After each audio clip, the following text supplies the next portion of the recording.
So, guess what? The Second Circuit made a bad decision, and we're going to talk about it right now on John Crump News.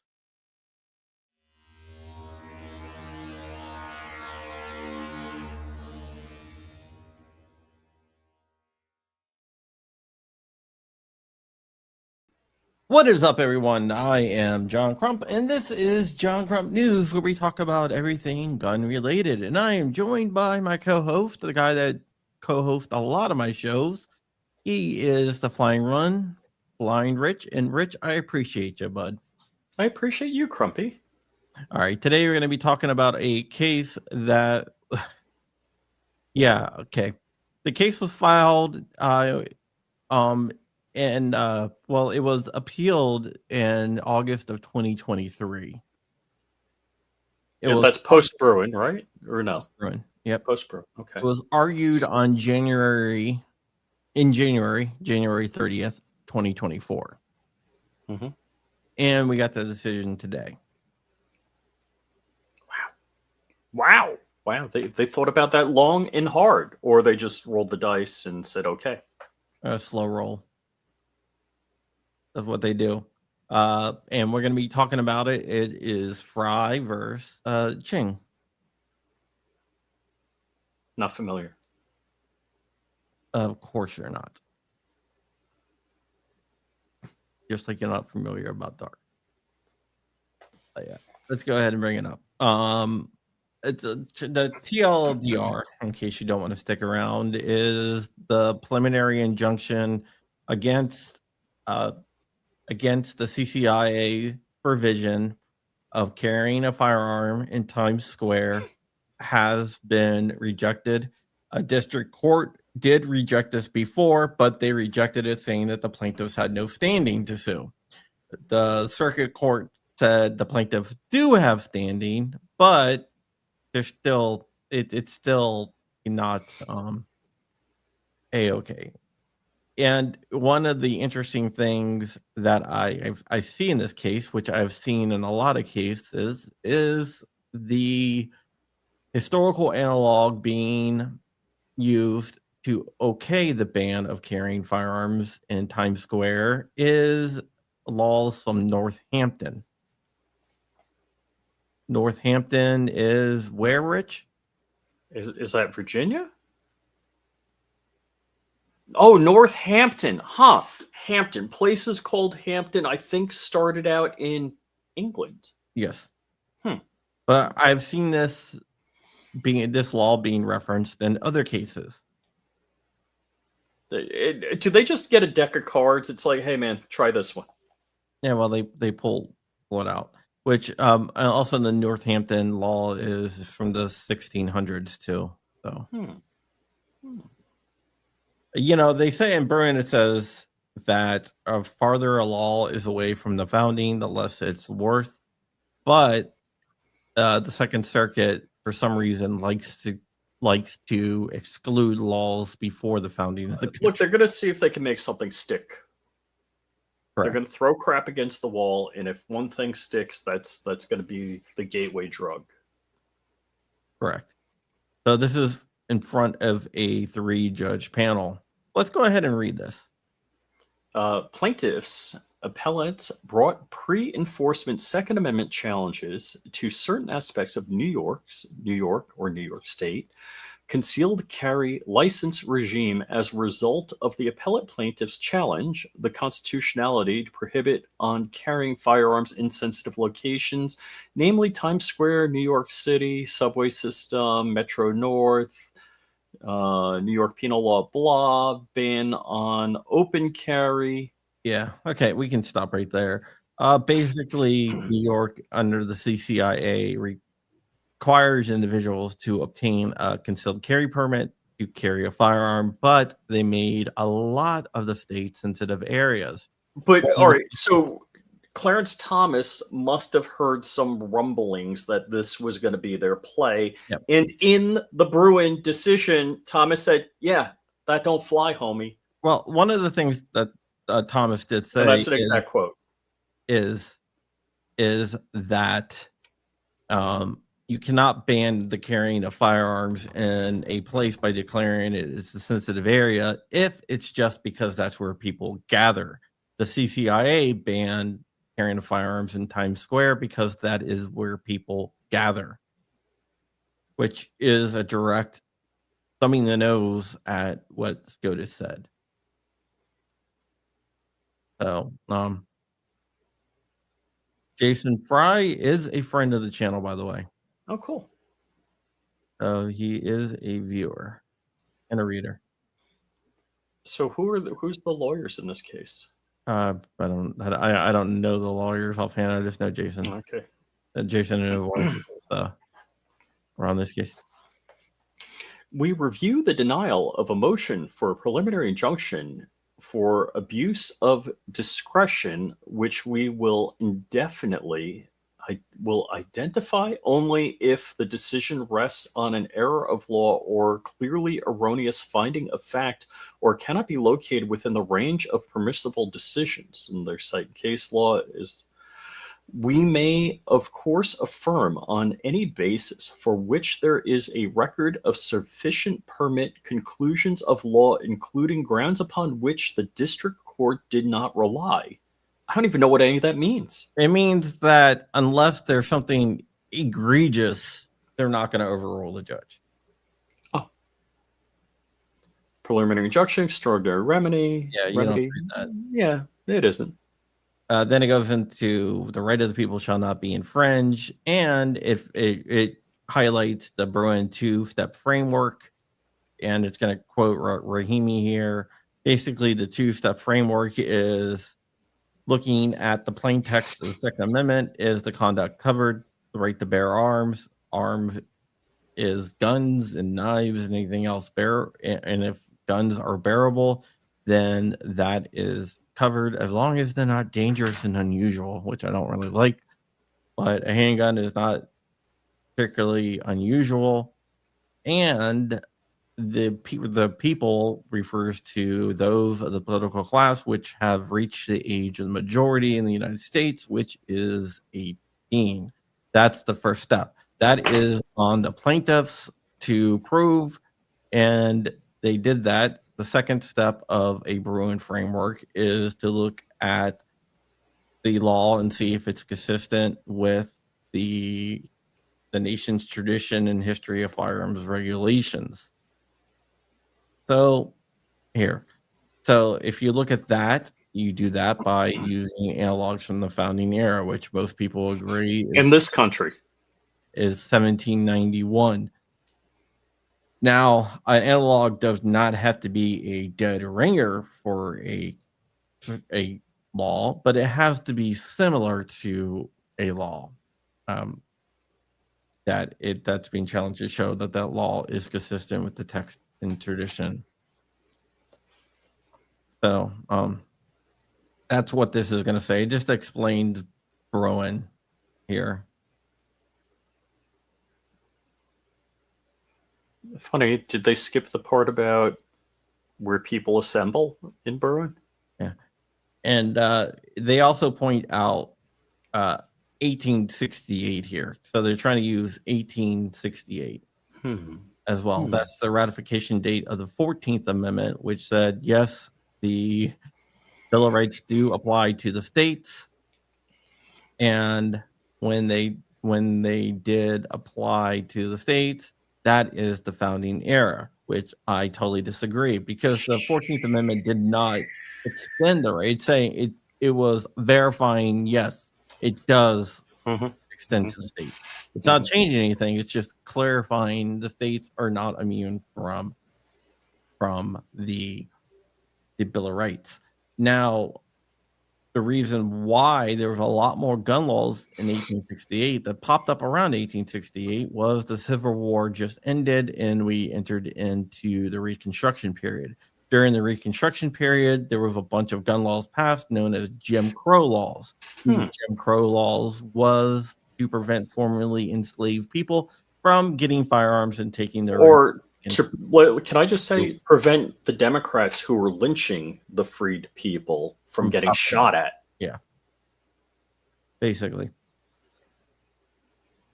So there you go.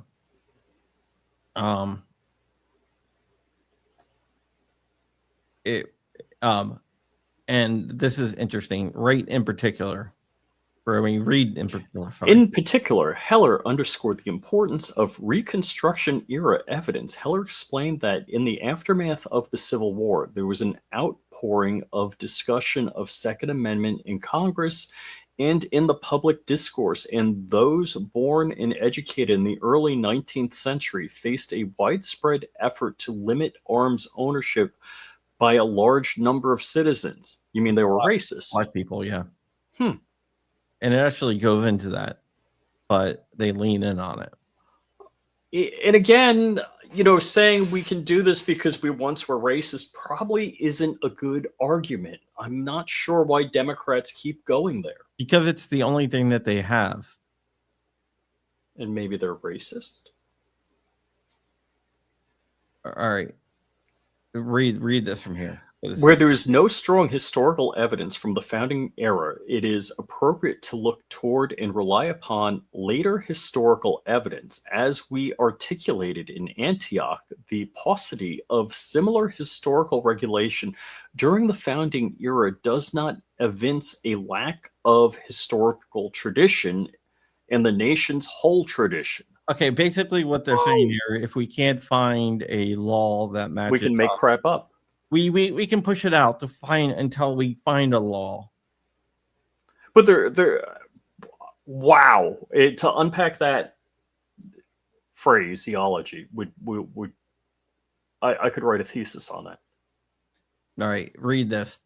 As discussed above, looking to later history in the face of intermediate founding era records fit neatly within the originalist and liquidation theories espoused by the court in Heller and Bruin. It comports with an originalism analysis pegged to 1791 because Reconstruction era evidence, though secondary to founding era evidence, nevertheless uniquely instructive to understanding the original public meaning of the Second Amendment right, since those born and educated in the early 19th century faced a widespread effort to limit arms ownership by a large number of the black slaves that were freed during the time period. Heller, let's see, U.S. blah. Yeah, basically what they're doing is citing, well, people were alive. They were alive in 1791 and in the 1800s. Yeah. And because we're racist and prohibited blacks from having guns, we should be able to do this also. Wow. And that goes in the sensitive areas. We know what Thomas said about sensitive areas because we already went over that. The district court found that plaintiffs satisfied requirements. You don't have to read this. Okay. Yeah.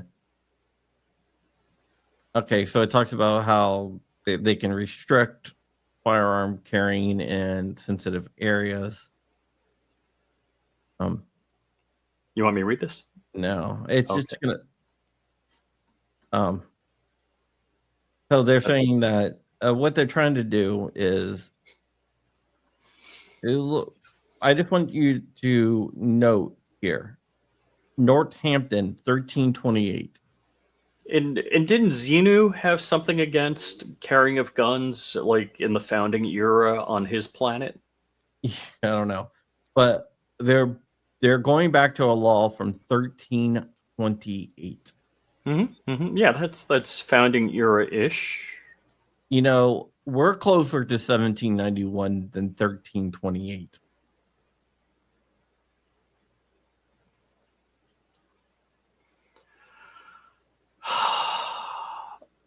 And Coop, a first grader, could, I don't know what the rest says, but yeah, we're closer to the founding era than 1398.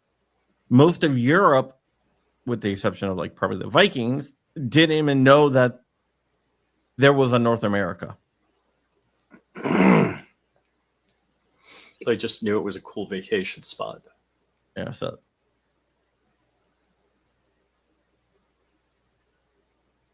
yeah. Read this right here. Texas law. Texas law, in noting the Second Amendment, does not guarantee the right to carry upon his person or any of the mischievous devices inhibited by the statute to a peaceable public assembly, for instance, into church, a lecture room, a ballroom, or any other place where ladies and gentlemen are congregated together. Now, look at this law is from when?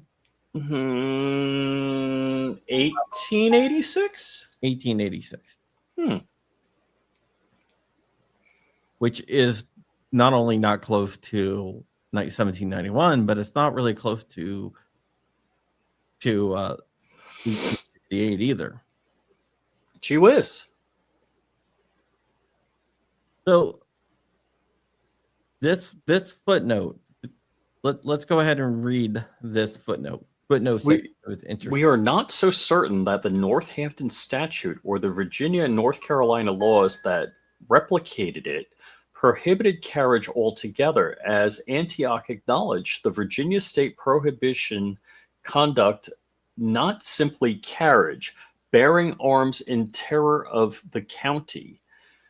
Although Antioch read the Northampton and North Carolina statutes to have prohibited firearm carriage in general at fairs and markets regardless of conduct, Bruin undermines that interpretation, as Bruin explained English courts interpreted the Northampton statute to do nothing more than affirm the common law offense of going armed to terrify the king's subjects, and therefore one's conduct will come within the act only where the crime shall appear to be malo amino. Brandishing is what they're talking about.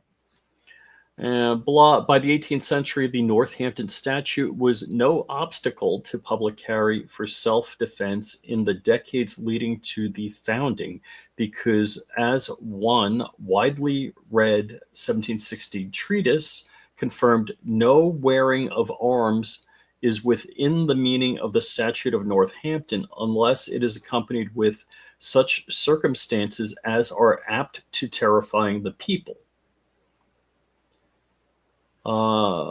As to yeah, you can the rest is just going on that. So basically, they undermine the law. They've basically saying, well, this is what it means. It's talking about brandishing. Okay. But then they still concentrate on that law to say that they have constitution. It's constitutionally. That's like being a little pregnant. Yeah. All right, read the plaintiff's focus. Plaintiffs focus on lack of a distinctly similar historical regulation directly addressing firearm carriage on public transportation is misplaced. Appellants reply, there were no mass transit systems at the time of the founding, so the lack of historical laws that specifically regulated transit systems was a natural consequence.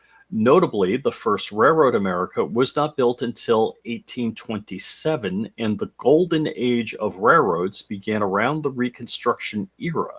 So they're trying to say that what they're trying to do here, this is tricky. They're saying, well, there was more trains during the founding era than when they first started in like the 1820s.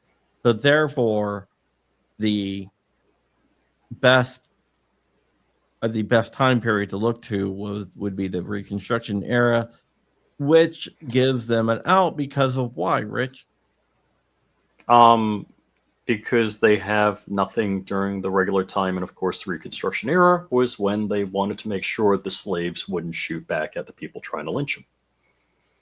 Yeah, but here is a cool thing right here. Accordingly, the district court erred in concluding that the plaintiffs lacked standing to challenge the open carry ban. Okay, this is a good part, because originally the district court said that the plaintiffs did not have standing to challenge the ban, which means that the district court didn't have to consider anything, because if there's no standing, they don't have to look at it at all. But Now, this court, doesn't Thomas oversee this court? Thomas? Second Circuit? No, I think it's Sotomayor. The wise Latina. I think it's either Kagan or Sotomayor. I'm pretty sure it's One of the wise Latinas. Let me just verify that. Yeah, Sotomayor. However, I just wanted to make sure. Yeah, Sotomayor oversees the Second Circuit. Can Trump just appoint another justice to replace Sotomayor right now? No, that's not Because that's what Biden did before. Who was it that retired? Biden appointed Tarzan Jackson before. Was it before the one retirement? I forget who it was. Kennedy, yeah. Yeah. Oh. Yeah. So, basically, they ruled against Jason and his wife and William Sapp. I don't know who that is, but I am sure they're going to ask for a en banc hearing. An en banc hearing is when the full bench will hear the case. So instead of being in front of a panel, it'll be in front of eight judges. What happens at that point is the panel's decision is vacated. It's like it never happened, and it is a do-over. Now, I want to caution people, even though they ask for an en banc, which I'm sure they're going to do, there is no guarantee that they will get an en banc. The court can say, nope, we're not going to grant an en banc. What they can also do if the en banc is denied, or they can just go directly to the Supreme Court of the United States. They can file, which could take years. It's called a writ of certiorari. So that will go to, well, either way, we're at least a year away, probably more, from having this case settled. So that is the next step. But the Second Circuit isn't the most gun friendly, so this is not a real big surprise that this happened because they're not gun friendly. Now, a lot of people think that Ninth Circuit is the worst circuit for gun rights, and the Ninth Circuit is not the worst circuit for gun rights. It's up there, but it's not the worst circuit. The worst circuit for gun rights is definitely the Fourth. Where is the Fourth? Virginia, Maryland, Delaware. Wow. And Florida is probably one of the worst wild cards, the gunshine state that is kind of allowing open carry right now. But Virginia, I'm very surprised you guys have all sorts of carry rights, except you couldn't sell dark a gun without going to an FFL. Yeah, but if you're under 18, if he's under 21, I could. I'm serious. Wow. So this was the makeup is 2 Republican judges and a Democrat. 2 Republicans and so it's just like the Florida State House. Well, both of these judges were appointed by George W. Bush, not Trump appointees. Well, and the thing about this is because a judge is appointed by a particular, let's just say a Republican president, it doesn't mean it was part of horse trading. Delaware is in the 3rd, sorry. Well, it's Maryland, Virginia, West Virginia. Yeah. Wow. I think the Carolinas, I believe.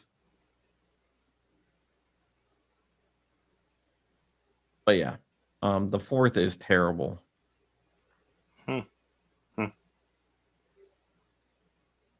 But one of these cases, I think Antioch will get up to SCOTUS before this.